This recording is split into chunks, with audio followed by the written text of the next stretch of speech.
থেকে ব্যবসা করে নবীজির এই নওজোয়ান সাহাবী আসতেছিলেন। এরা মুসাইলামাতুল কাজ্জাবের বাহিনী ওনারে ধরে ফেলছে, আইনা এই ভণ্ড মিথ্যুক নবী দাবিদার মুসাইলামার কাছে আনছে। আনার পরে মুসাইলামা বলছে, তুই আমাকে সাক্ষী দে আমি আল্লাহর রাসূল।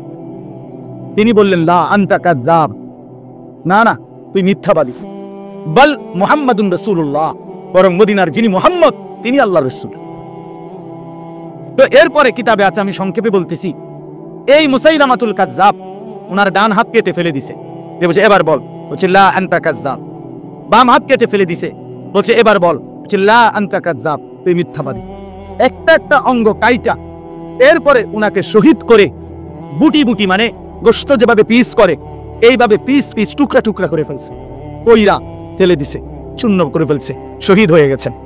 আমরা নিজে উর্দু কিতাবে পড়ছি, মদিনায় ওনার মার কাছে এই খবরটা আসছে।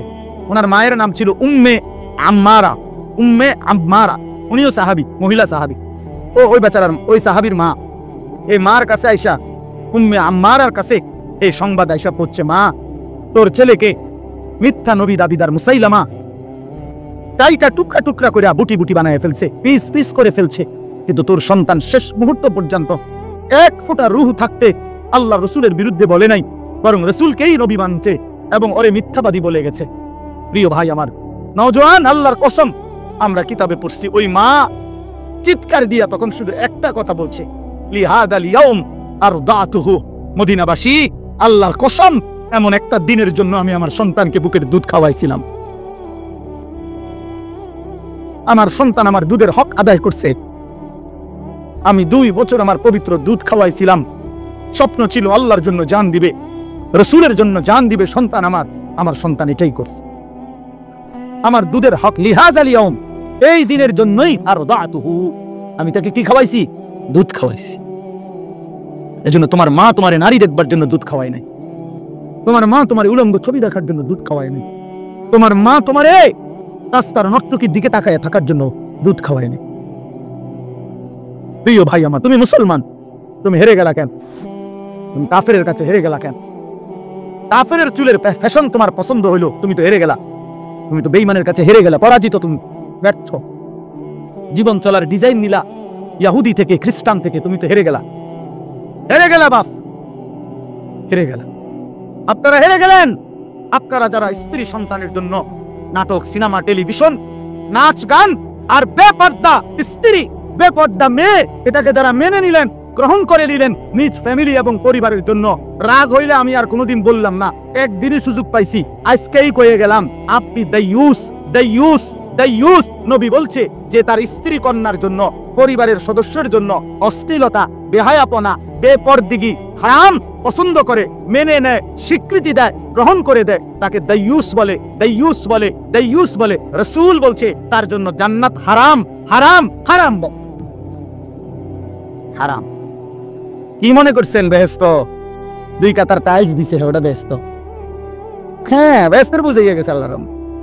মসজিদে 2 কাতার টাইলস দিছে, 4টা সিলিং ফ্যান দিছে, ওটা বেহেশত। 3 সেরা 12,000। বেহেশতের দাম হইলো 12,000। কিতা বেহেশত? কিতা আসলে 2টা রুম আর একটা বারিন্দা, এটাই তো বেহেশত, ঠিক না?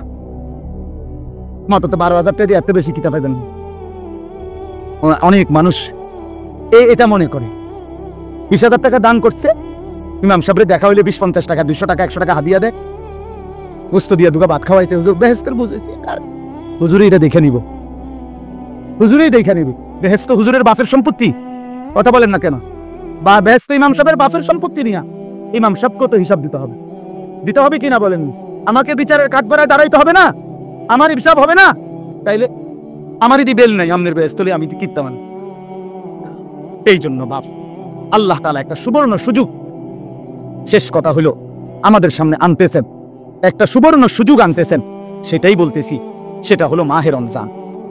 এক মুমিন যদি সিদ্ধান্ত নেয়, এক মুসলমান যদি সিদ্ধান্ত নেয়, আমি আমাকে বদলাবো, আমি আমার আখিরাতের জন্য নিজেকে গড়বো, আমার আল্লাহর হুকুমের অধীনে করব, আমার রাসূলের জীবনের মতো চালাবো নিজেকে, আল্লাহর কসম একটা বড় সুবর্ণ সুযোগ মাহে রমজান। মাহে রমজান আল্লাহ তাআলা এটা অফার দিয়ে রাখছে, এটা ইবাদতের মৌসুম। মাহে রমজান জান্নাত লাভের মৌসুম, আখিরাতের মৌসুম। প্রিয় ভাই আমার, বন্ধু আমার, সিজন চিনতে হয়, মৌসুম চিনতে হয়, মৌসুম চিনতে হয়। সিজন আলুর আপনি লাউ করলে হইতো না, কথা বুঝেন না, সামনে রোজার ঈদ আমি এনে গরু ছাগল বেচতে হইতো না, সিজন চিনতে হইব। আমি মৌসুম কিসের? মৌসুম হইলো কাপড় চোপড়, আপনি দিল বলছেন গরু ছাগল। কথা বুঝছেন না? সিজন চিনতে হয়, মৌসুম চিনতে হয়। টাকা ব্যবসায়ী সিজন ধরে যে এটা আমগো সিজন, ব্যবসার সিজন, এটা আমগো মৌসুম। অভিজ্ঞ ব্যবসায়ী এটা বুঝে যে কখন কোন তার সিজন। অভিজ্ঞ কৃষক মৌসুম চিনে যে কোন মৌসুমে কোন তরকারি কি করতে হয়, করতে হয়। কথা বুঝছেন না? তো ইমানদারের মৌসুম, সিজন আখিরাতের জন্য, পরকালের জন্য মাহে রমজান। মাহে রমজান, এই জন্য শেষ কথা এটাই। আল্লাহ তাআলা বলেন, ইয়া আইয়ুহাল্লাযীনা আমানু, হে ঈমানদারগণ, কুতিবা আলাইকুমুস সিয়াম, তোমাদের উপরে রোজা ফরজ করা হলো, কামা কুতিবা আলাল্লাযীনা মিন ক্বাবলিকুম, তোমাদের পূর্ববর্তীদের উপরে যেমন ফরজ করা হয়েছিল। অনেক ব্যাখ্যা আছে, আপনারা ইমাম সাহেব থেকে দেখবেন, শুনবেন। আমি শুধু উৎসাহের জন্য বলছি, ধারাবাহিক বিস্তারিত তাফসীর করার মতো সময় আমার নাই। এই জন্য আল্লাহ বলেন, তোমাদের উপরে রোজা ফরজ করা হলো, তোমাদের পূর্ববর্তীদের উপরে রোজা ফরজ করা হয়েছিল। ঈমানদার, কেন ফরজ করলাম, কেন রমজান দিলাম? আল্লাহ বলেন, তোমারে আমি জান্নাত দিতে চাই। ঈমানদার, তোমার জন্য আমি জান্নাত বাড়িয়েছি। আর জান্নাতের জন্য ঈমানদারের কাছে আরেকটা জিনিস লাগবে, সেটার নাম হলো তাকওয়া। যার কাছে ঈমান আছে, তাকওয়া আছে, খোদার কসম তার ঠিকানা জান্নাত। তো আল্লাহ বলেন, ঈমান তো তোমারে আমিই দিলাম, এবার তোমারে রমজানটারে তুমি কদর কইরা, এরপরে তুমি লাআল্লাকুম তাত্তাকুন, তোমারে আমি মুত্তাকি বানায় দিব। তো ঈমান আর মুত্তাকি, তাকওয়া যখন অর্জিত হবে, তো ঈদের চাঁদ উঠতে উঠতেই তোমারে জান্নাতের ফ্লাইটে উড়াই দেব, ফ্লাইট উঠাই দেব। পাসপোর্ট হয়ে যাবে রমজানের চাঁদ উঠলেই, আর ঈদের চাঁদ উঠলেই ভিসা লাগিয়ে যাবে। কথা বুঝছেন না? ঈদের চাঁদ উঠলেই কি লাগিয়ে যাবে? ভিসা লাগিয়ে যাবে। তো পাসপোর্ট আর ভিসার রেডি, তোমার জান্নাতের ফ্লাইট চালু। এই জন্য আল্লাহ বলছেন, আমি তোমাকে মুত্তাকি বানাবো, তাকওয়া দান করব। এই জন্য প্রিয় ভাই আমার, বাপ আমার, বন্ধু আমার, নওজোয়ান সাথী, আমাদের অনেক শ্রদ্ধেয় আমার উস্তাদ, অসংখ্য অগণিত আলেমের উস্তাদ, বাংলাদেশের একজন বুজুর্গ আলেম, প্রখ্যাত একজন মুফতি, আল্লামা মুফতি মনিরুল হক কাসেমী হযরত দামাত বারাকাতুহুম এখন বয়ান করবেন ইনশাআল্লাহ। নওজোয়ান ভাই আর একটু সময়, হযরত লম্বা বয়ান করবে না, অল্প সময় বয়ান করবেন ইনশাআল্লাহ। এরপরে দোয়া করবেন।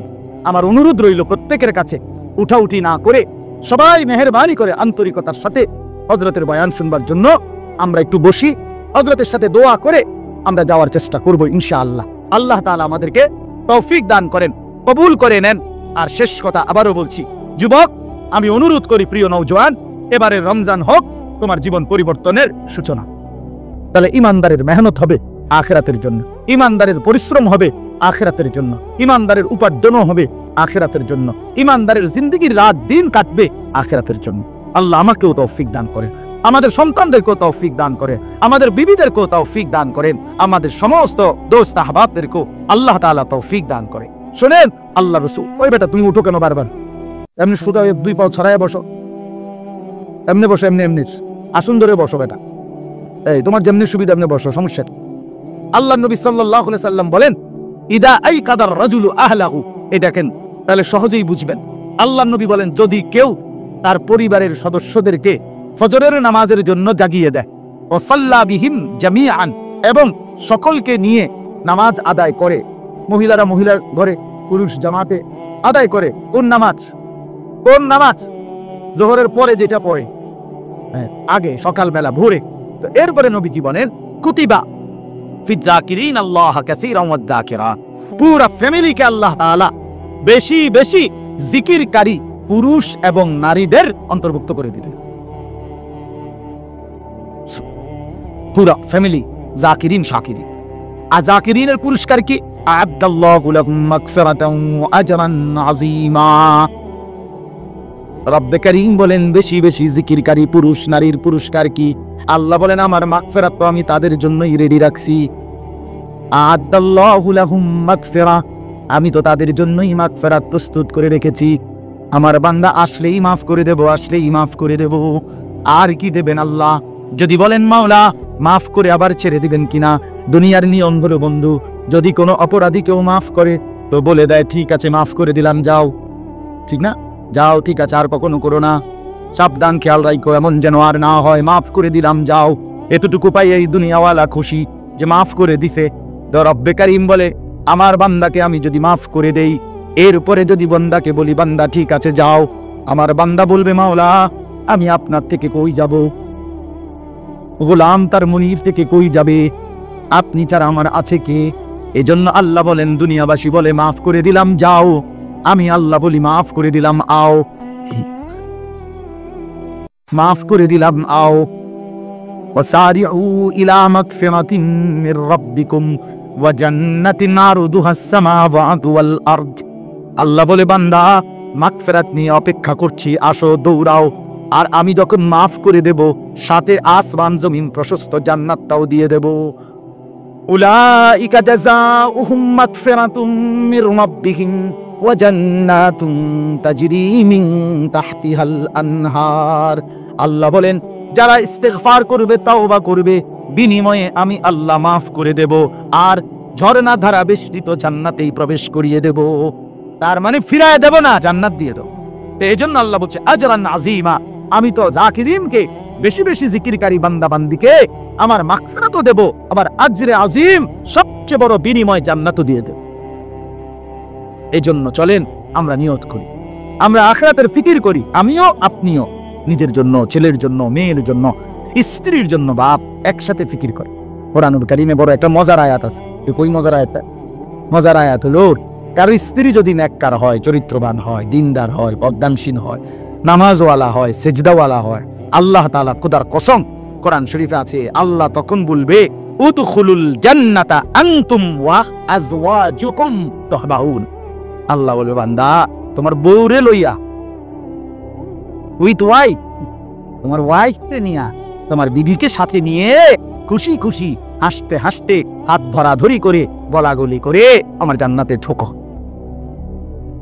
উদখুলুল জান্নাতা আনতুম ওয়া আজওয়াজুকুম, আজওয়াজুকুম সাথে বিবিকে সঙ্গে না, তুহবারুন খুশি খুশি হাসতে হাসতে হাসতে হাসতে, ইউতাফু আলাইহিম বিসহাফিম মিন যাহাবিন ওয়া আকওয়াবিন মিন ফিদ্দা। আল্লাহ বলে, ভিতরে ঢুকলেই দেখবা তুমি আর তোমার বিবির সামনে জান্নাতের ভেতরেই তোমাদের জন্য স্বর্ণের থালা, রৌপ্যের গ্লাস ঘুরতেছে। ইউতাফু মানে তাওয়াফ করছে, ঘুরতেছে ঘুরতেছে। জান্নাতি স্বামী স্ত্রী তখন বলবে, প্লেটে না গড়ে খাবার কই, গেলাসে না ভরে পানিও কই। এরপরে কি আয়াতের বাকিটা কি কোন? ফিহা না ওয়ানি আসেনি না, ফিহা ওয়াফিহা মা তাশতাহিহিল আনফুসু ওয়া তালাজ্জুল আয়ুন। না, হ্যাঁ, আল্লাহ বলে, বান্দা ঘাবড়াইও না, প্লেট গড়ে, গ্লাস গড়ে তুমি ভাবতে পারো কই কিচ্ছুতে নাই। আল্লাহ বলে, তোমার অর্ডারের অপেক্ষায়, তুমি বলতে দেরি, পৌঁছতে দেরি হবে না। তুমি কোনটা খাইবা এখন তোমার না রুচি, তুমি না বলবা কি খাইবা, বান্দা তুমি অর্ডার দাও, তৎক্ষণাৎ সার্ভ করা হবে। হ্যাঁ, মাছ নিচেই বলবে, হে আল্লাহর বান্দা, জান্নাতের মাছ জান্নাতি বান্দাকে জিজ্ঞাসা করবে, আতাকুলুনি ইয়া ওয়ালি আল্লাহ, হে আল্লাহর বন্ধু আমাকে কি খাবেন? তো জান্নাতি বলবে খাবো। তো মাছ এবার জিজ্ঞাসা করবে, আমার সুবিয়ান আম মাতবুখান, ভুনা খাবেন না ঝোল খাবেন? মাতবুখ মানে ঝোলওয়ালা রান্না, আর মাশবি মানে পোড়ানো, অর্থাৎ ফ্রাই, ফ্রাই করা। ভুনা, ভুনা খাবেন না ঝোলওয়ালা খাবেন? বলেন কি খাবেন? সুবহানাল্লাহ, আপনি কইবেন কিটা না খাইবেন? বলে দৌড়ে সদবদ বলেন না কেন? বুনা পাওয়া এমনি রুচি ঠিক আছে, আমলে সদবদ রইল, আল্লাহর রহমতে জিহ্বা ঠিক আছে, জিহ্বা ঠিক আছে, মাশাআল্লাহ। মাশবিয়ান নাকি বুনা ফ্রাই? আমি সেদিন বললাম, শেষ পর্যন্ত মানুষ ওই যে আসলের দিকে ফিরতেছে, আধুনিক হইতে হইতে এখন দেখি সব খাবারের মধ্যেই হোটেলে মোটেলে রেস্তোরাঁ, যেটা যত পোড়া এটা তত মজা ধরে। তো মানে আকার পুরান দিকে ফিরে যাইতেছে কেন? তো বুনা মাশবি, তো সাথে সাথে মাছ ফ্রাই হয়ে বুনা হয়ে ওই জান্নাতি বান্দার সামনে আসবে। জান্নাতি বান্দা মজা করে মাছটা খাবে। খাওয়া শেষ হলে কাঁটাগুলো যে রাখছে এখান থেকে তৎক্ষণাৎ মাছ আবার আগের মতো ওইটাই মাছ হয়ে আবার জান্নাতের পানিতে ভাসতে থাকবে। তো জান্নাতি বান্দা বলবে, হায় আমি না এইমাত্র তোমাকে খাইলাম, তুমি যে আবার হয়ে গেলা, তুমি যে আবার আগের মাছ হয়ে গেলা। তখন মাছ বলবে, হায় আল্লাহর বান্দা, আপনি কি এটা জানেন না এটা খালিদিনা ফিহা, এটা যে চিরস্থায়ী জায়গা, এটা আপনি জানেন না? এখানে আপনারও মৃত্যু নাই, আমারও তো মৃত্যু নেই। এটা আপনি শুনছেন না? হায় হায়, এখানে যে মৌত নাই এটা বুঝি শুধু আপনার বেলায় ভাবছেন। দৌড় মিয়া, এখানে মৃত্যু কি আপনারও নাই আমারও নাই। সুবহানাল্লাহ। আল্লাহ আমাদেরকে তৌফিক দান করেন। এজন্য এখন এই এতগুলো কথা বলার অর্থ হলো আমাদের সামনে মাহে রমজান। এই শেষ কথাইটা, এটা ব্যাখ্যা করবো না, শুধু বুঝাইতে চাই নিজের ঈমান সুন্দর করার, নিজের তাকওয়া সুন্দর করার, আখিরাতের পুঁজি সংগ্রহ করার, জীবনটাকে গুছাইয়ে নেওয়ার সবচেয়ে বড় শ্রেষ্ঠতম মাধ্যম মাহে রমজান। ঠিক কিনা বলে? মাহে রমজান এটা আমাদের সামনে। প্রস্তুতি শুরু হয়ে গেছে, প্রস্তুতি শুরু হয়ে গেছে, দোয়া চলতেছে। আল্লাহুম্মা বারিক লানা ফি রাজাবা ওয়া শাবান ওয়া বাল্লিগনা রমাদান ওয়া বাল্লিগনা রমাদান। আল্লাহ রমজান পর্যন্ত পৌঁছায় দেয়, রমজান পর্যন্ত। আল্লাহ বলছে, বান্দা 11 মাস টানা প্রতিদিন আমি বলছি আমি মাফ করে দেব, গুনাহ মাফ করে দেব, আইসো যেদিন মন চায় আইসো। 11 মাস তোমারে ডাকছি, মাফ করে দেব, মাফ করে দেব, মাফ করে দেব। ঠিক আছে বান্দা, পাত্তা দিলা না, গুরুত্ব দিলা না, তো কমপক্ষে একটা মাস রমজান এই মাসে আসো। আল্লাহ তাআলা বলেন, তাকওয়া তোমারে রমজানের শুরুতে চাঁদ উঠাইয়া আমি আল্লাহ তাআলা বললাম, আমার একটা মাস 30টা দিন অথবা 29 দিন, 31 দিন লাগবে না, 31 দিন লাগবে না। বান্দা ওয়াদা দিলাম 31 যাবেই না, সিস্টেমে নাই, হয় 30 নয় 29, 29 দিন বা 30 দিন একটা মাস তুমি আমার হুকুম মানবা, হালাল হারাম বাইসা চলবা, নিজের ঈমান আমল হেফাজত করবা, আখিরাত পরকালের বন্দিগি করবা। একটা মাসের মাথায় তোমারে এক চাঁদ দেখাইয়া শুরু করলাম, আরেকবার চাঁদ উঠাইলেই তোমার বিশাল আইগা যাবে, জান্নাতের ফ্লাইটে উঠে যাবে তো ইনশাআল্লাহ।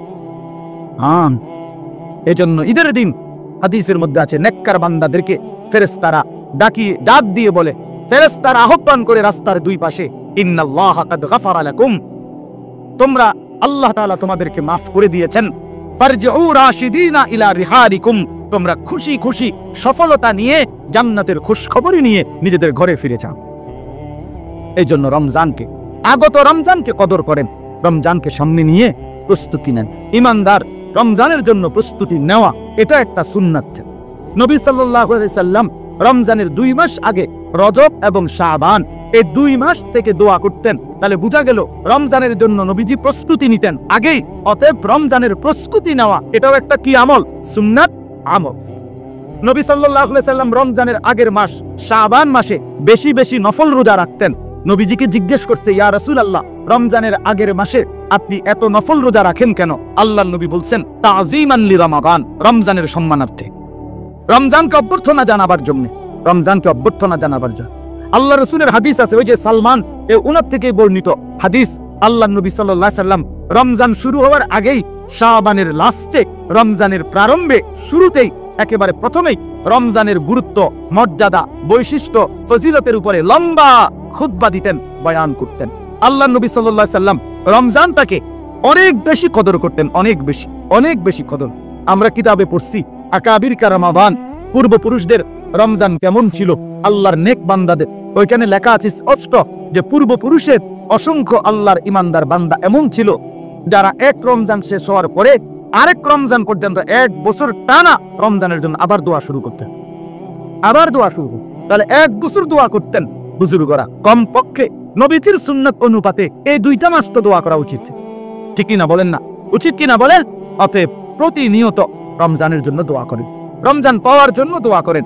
রমজানে পৌঁছলো, আল্লাহ নবী সাল্লাল্লাহু আলাইহি ওয়াসাল্লাম এত বেশি হাদিস বলছে, এত বেশি, ইনশাআল্লাহ আপনারা আপনাদের মসজিদের উলামায়ে কেরাম, ইমাম সাহেব থেকেও শুনবেন। আল্লাহ নবী সাল্লাল্লাহু আলাইহি ওয়াসাল্লাম এত বেশি নেকির কথা এই রমজানের ব্যাপারে বলছে। সবচেয়ে বড় কথা হইলো বলতে বলতে যেন আল্লাহ তাআলা বলছে নবীকে, বন্ধু সব বাদ দেন, আপনি এক কথায় বলে দেন যে বান্দা রোজাটার রাখছে আমার জন্য, আমি নিজে তার বিনিময় দেব। এনে 2টা রাওয়ায়াত, আনা আজিজি বিহি আনা উজজা বিহি। এক অর্থ হইল রোজাদারকে আমি আল্লাহ নিজ হাতে বিনিময় দেব, আরেক অর্থ হইল রোজাদারের বিনিময় সরাসরি আমি আল্লাহ। এই উজজা অর্থ এটা, মানে আমি বিনিময়, আমি বিনিময়। বান্দা এনে হিসাব কিতাব বাদ দাও, আমি তোমার, এবার তোমার যা লাগবে তা বুঝো না, আমি যেহেতু তোমার, তো তোমার আর টেনশন, জুতু মেরা তো সব মেরা। যখন আল্লাহ আমার, তো সবই তো আমার, সবই তো আমার, সবই তো আমার। এই জন্য রমজান এত গুরুত্বপূর্ণ। এই জন্য ইনশাআল্লাহ আবার আল্লাহ যদি তৌফিক দেয়, ফেব্রুয়ারির মজলিসেও আমরা চেষ্টা করব 8ই ফেব্রুয়ারি আমাদের মাদ্রাসার ফেব্রুয়ারির ইসলাহি মজলিস দ্বিতীয় শনিবার আমার শায়েখ দামাত বারাকাতুহুমের সুদন্যপুর মাদ্রাসার ইসলাহি মজলিস এই মাসের 25 তারিখ শনিবার শেষ